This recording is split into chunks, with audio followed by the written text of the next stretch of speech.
हम संस्कृति जो वातावरण का एक प्रमुख कारक है संस्कृति की बात कर रहे हैं। संस्कृति, इसको अंग्रेजी में कल्चर कहते हैं।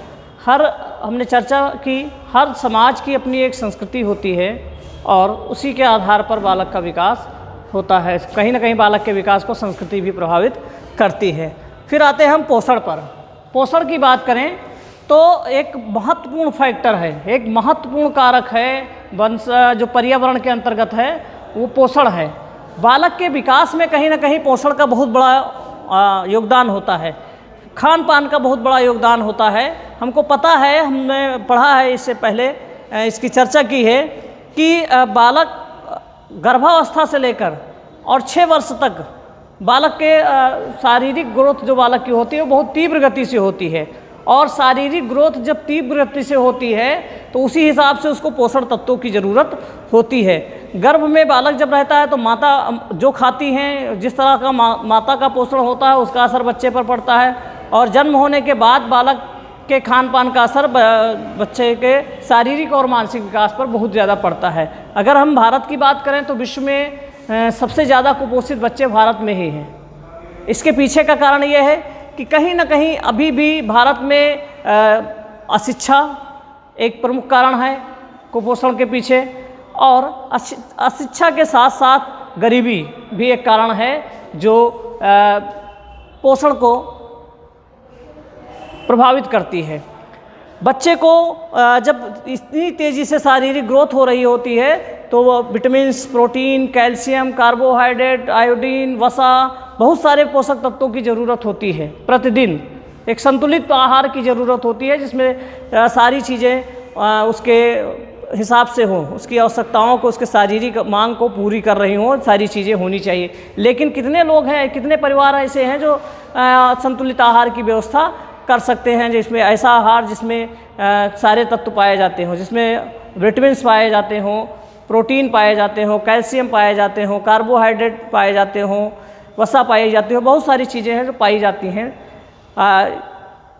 अगर जिनके पास है भी व्यवस्था, उनको ये जानकारी नहीं है कि बच्चे को क्या खिलाया जाना चाहिए, कितना खिलाना जाए, कब खिलाया जाए, कैसे खिलाया जाए, किस चीज़ की शारीरिक मांग है उनकी, उसके अनुसार क्या चीज़ें होनी चाहिए, खुराक उसकी क्या होनी चाहिए, इसकी जानकारी ही नहीं है। और जिनके यहाँ नहीं है वो तो दे ही नहीं सकते हैं। बहुत सारे ऐसे ब्रांड आते हैं मार्केट में, हार्लिक्स है, ब्रॉनवीटा है, जो ये दावा करते हैं कि हमारे प्रोडक्ट में सारे पोषक तत्व होते हैं। लेकिन कितने परिवार होंगे हमारे देश में जो वो चीज़ें प्रतिदिन अपने बच्चों को प्रोवाइड करा सकते हैं, दे सकते हैं? इनकी संख्या बहुत ही कम होगी।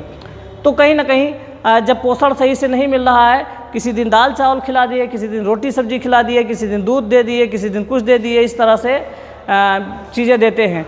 किसी में प्रोटीन मिल गया, किसी में कार्बोहाइड्रेट मिल गया, किसी में वसा मिल गया, किसी में कैल्शियम मिल गया, इकट्ठा नहीं मिल पाता है तो कहीं तो उसका संतुलित विकास हो ही नहीं पाता है। इसलिए पोषण का कहीं ना कहीं बहुत बड़ा योगदान है। बालक के शारीरिक और मानसिक विकास में पोषण का योगदान है, और ये भी एक प्रमुख कारक है वातावरण के अंतर्गत जो बालक के विकास को प्रभावित करता है।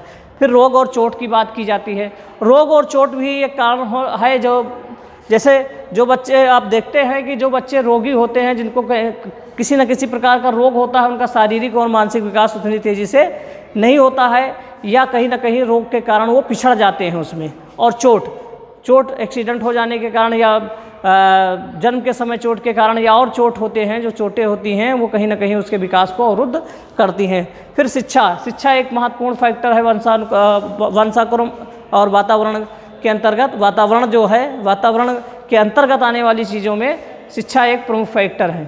अक्सर देखा गया है कि जिन परिवारों के लोग शिक्षित हैं, सुशिक्षित हैं, योग्य हैं, संस्कारी हैं, उनके यहाँ के जो बच्चे होते हैं वो ऐसे ही होते हैं और उनको विकास का पूरा अवसर मिलता है हर क्षेत्र में। लेकिन जहाँ पर शिक्षा का अभाव है वो ना उनके शारीरिक विकास को ध्यान में रखकर कोई कार्य कर पाते हैं, ना उनके मानसिक विकास के संबंधित प्रक्रियाओं का संचालन कर पाते हैं, क्योंकि उनको इन चीज़ों की कोई जानकारी नहीं होती है।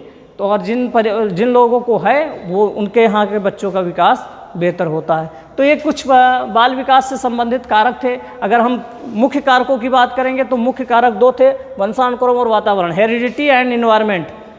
हेरिडिटी के अंतर्गत race, forefathers, parents, genes, endocrine glands, intelligence, aptitude, ये प्रजात, दादा परदादा, माता पिता, पितृयक, अंतरस्रावी ग्रंथियाँ, बुद्धि, अभिक्षमता, इनकी बात होती है। और वातावरण से संबंधित कारकों में प्राकृतिक पर्यावरण, सामाजिक पर्यावरण, परिवार में स्थान, संस्कृति, पोषण, रोग एवं चोट, इसकी चर्चा होती है। ये सभी कारक हैं जो कहीं ना कहीं बालक के विकास को प्रभावित करते हैं। अब आगे हम पढ़ेंगे कि बालक के विकास में वंशानुक्रम की क्या भूमिका है, वंशानुक्रम का अर्थ, परिभाषा, क्षेत्र और वंशानुक्रम से संबंधित प्रयोग जो किए गए हैं कि किस तरह से ये सिद्ध किया गया है कि वंशानुक्रम बालक के विकास को प्रभावित करता है। इस पे किन किन ऐसे कौन कौन से मनोवैज्ञानिक हैं जो वंशानुक्रम को अधिक महत्व देते हैं, इस पर चर्चा करेंगे अगले वीडियो में। अगर ये वीडियो अच्छा लगा हो तो वीडियो को लाइक करिए, शेयर करिए और सब्सक्राइब करिए। धन्यवाद।